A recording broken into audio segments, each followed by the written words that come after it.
আমাদের অশোকদা উপস্থিত, দুমকা থেকে আসা আমাদের সালাম ভাই, বহু জুঝারু নেতা, দুমকার বহু জুঝারু নেতা, সম্পূর্ণ উনি ম্যানেজ করছে এই লোকসভার এসে। সেই জন্য আমি সমস্ত ঝাড়খণ্ড মুক্তি মোর্চার ক্রান্তিকারী সাথীগণের এই মহাসংগ্রামের সংবিধান বাঁচাও র্যালি আজ অফজলপুর দুর্গা মন্দিরের সামনে আমরা এখান থেকে শপথ নেব। এই শপথের মাধ্যমে আমরা কিভাবে আমাদের এখানে ইন্ডিয়া গঠবন্ধনের ক্যান্ডিডেটকে ললিত বাবুকে বিজয় করব, সেই জন্য আমরা এখান থেকে সংকল্প নিয়ে যাব। নিশ্চয় আপনারা গ্রামের মানুষ, আমাদের ঝাড়খণ্ড মুক্তি মোর্চা গ্রামের দল, আমরা গ্রামের মানুষকে নিয়েছি। আমরা সমস্ত গ্রামের মানুষের কাছে সব সময় সুখে দুঃখে সব সময় আমরা থাকি। আমরা ঝাড়খণ্ড মুক্তি মোর্চা আমাদের যে গ্রামের থাকি, গ্রামের মানুষকে নিয়ে চলে, এটাই তার নিয়ম।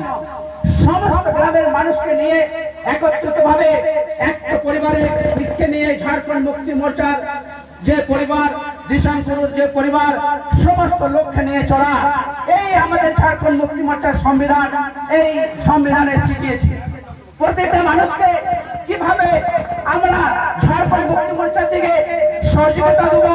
এই জন্য মাননীয় আমাদের পূর্ব মুখ্যমন্ত্রী হেমন্ত বাবু সব সময় আপনাদের প্রতি চিন্তা, কেননা আপনারা জানেন আমাদের যেভাবে গ্রামের মানুষদের যেভাবে আমাদের বৃদ্ধ পেনশন, বিধবা পেনশন, আপনাদের এই পঞ্চায়েতে একটা পাবেন না।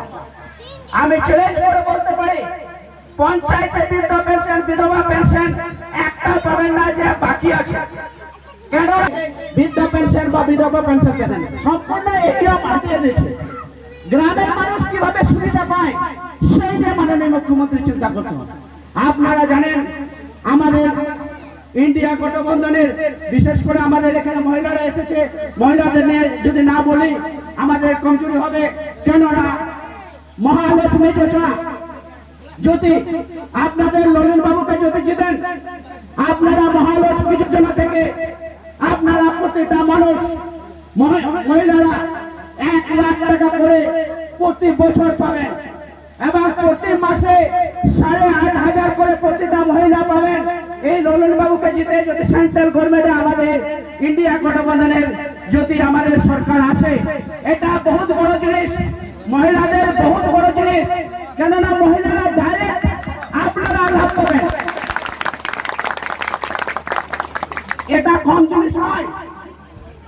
রাহুল আমাদের যে ইন্ডিয়ার গঠবন্ধনে ওনাকে সহল করেছিল, কিভাবে আপনি 1 লাখ টাকা